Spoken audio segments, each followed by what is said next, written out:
Hello, whoever and wherever you may be. I'm James Randi. Or did you guess? There are well-accepted accounts from the Bible that Christians and others never question. Events and locations that are part of the story told of Christ and his history. One such is the account in John 1 of the birth of Christ in the Lower Galilee town of Nazareth. This town is not mentioned at all in the Old Testament, nor in any of the extensive rabbinical literature, and the only established site there is the ancient town water well, now referred to, no surprise, as Mary's Well. The modern town is covered with churches, also no surprise, and though archaeology offers no support at all for them, the Nazarenes can point out sites such as Joseph's carpentry shop and the spot where Mary received the Annunciation, the message from the angel Gabriel that she was pregnant with Jesus, as well as the exact location of Mensa Christi, the table where Jesus dined with his apostles after his resurrection, and the site of the synagogue where Jesus preached as a lad. But Nazareth may be overrated as an historical site that proves the inerrancy of the Bible.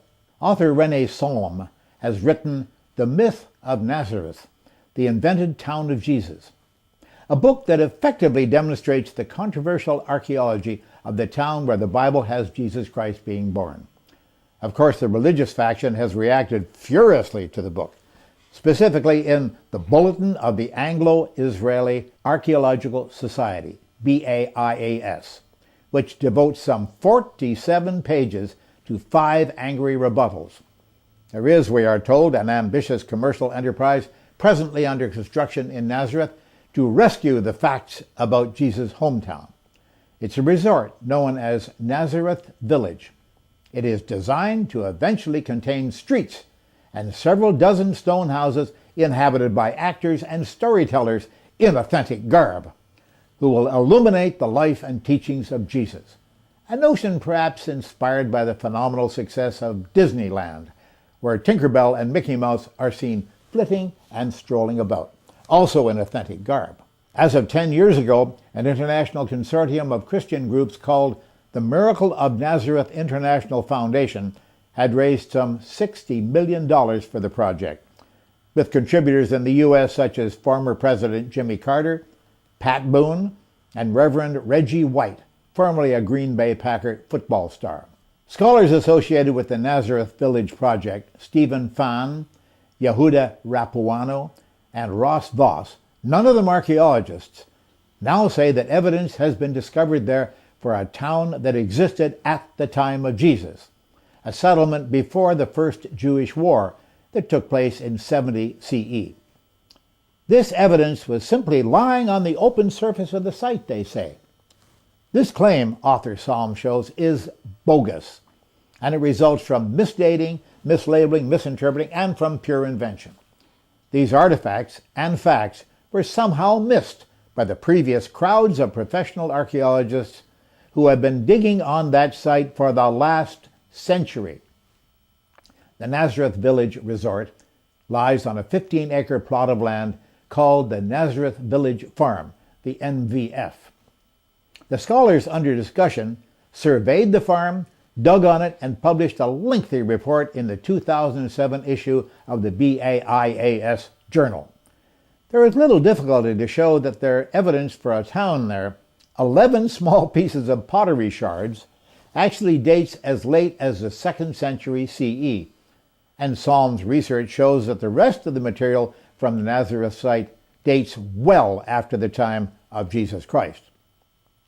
There simply is no demonstrable evidence from the Nazareth site that dates to the time of Jesus Christ and to Hellenistic times. In fact, one awkward fact after the other stands in the way of such a claim. For example, the Church of the Annunciation at Nazareth, the largest Christian structure in the Middle East, is a primary destination of Christian pilgrims to the Holy Land, of course.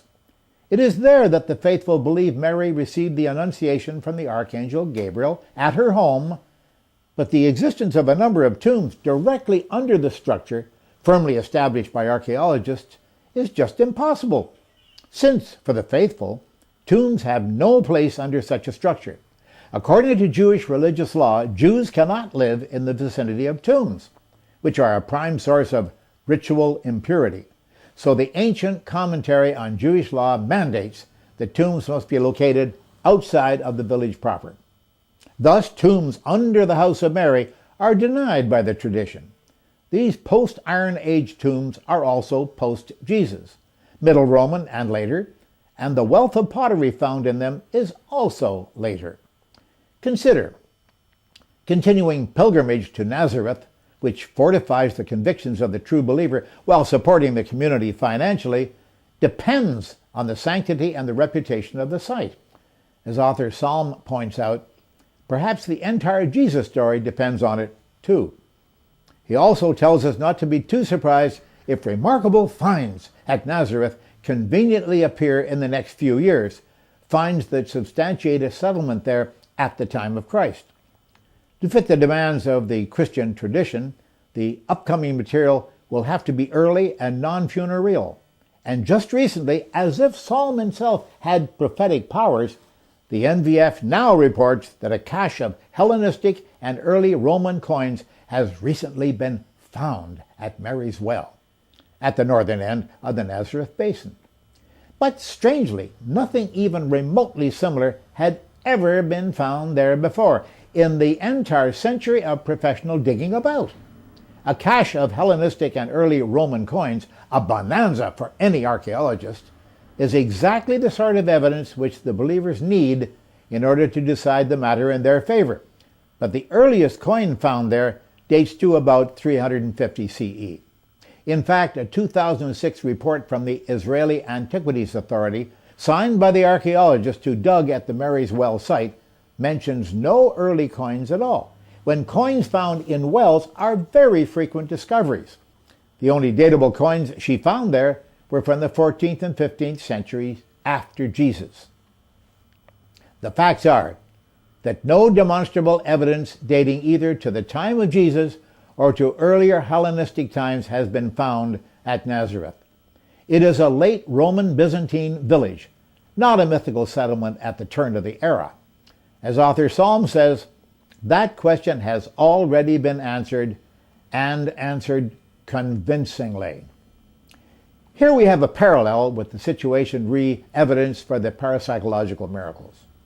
For generations, the believers who support the Nazareth myth have been defending their case by demanding, "Prove me wrong." When empiricists come up with the required facts, they discover that the facts don't seem to matter to those people. They also know that there's no way to disprove a myth. Psalm notes, as I have, that no one can prove that Santa Claus doesn't exist, for example. We can go to the North Pole, we can dig up there all we want, and we can find absolutely no evidence for his gift manufacturing facility, nor for his team of flying reindeer. All the believer has to say, under those circumstances, is, well, you just didn't look in the right places, or he's hiding, or even, he's invisible. Ooh. Measuring chimneys, tracing gifts back to the factories in China where they were made, and discovering that the serial numbers on watches were stamped there in a little Swiss town, those things prove nothing to the true believer. The mythology of Jesus is every bit as weird. Oh, one additional fact. There are the so-called venerated sites at which the various Franciscan pseudo-archaeologists have been digging for the last century or so. They were situated where they are to make them fit, as much as could be done, the requirements of the Gospel's description. For example, according to Luke 4, verses 16 to 30, quote, "He came to Nazareth, where he had been brought up, and as his custom was, he went into the synagogue on the Sabbath day and stood up to read." He spoke some controversial words. "And all they in the synagogue, when they heard these things, were filled with wrath, and rose up, and thrust him out of the city, and led him unto the brow of the hill, whereupon their city was built, that they might cast him down headlong." End of quote. By the way, Jesus escaped by some sort of subterfuge, but we don't have to get into that. But let's examine these infallible facts, shall we? According to these holy words, said to be written by St. Luke himself, there was a synagogue at Nazareth. But extensive archaeological excavation, over a century remember, has only found the city well, nothing else. Not one stone of construction remaining from this temple, anywhere in the vicinity. Also, there is no Nazareth Hill, thus no brow of the hill, nor cliff exists, or existed, within the last 100,000 years. There is no such elevation, nor is there any reasonable place where such a cliff could have existed. The bare fact is that no evidence of buildings or cliffs of any kind dating to the turn of the era has ever been found at these venerated sites. The tourists are barking up the wrong tree. St. Luke, and thus the inerrant Bible, was plainly, demonstrably dead wrong. Shall we also question the rest of the Holy Bible? Yes, I think so. We thank you for watching this latest episode of James Randi Speaks. For more of James Randi and the Educational Foundation, make sure you visit randi.org.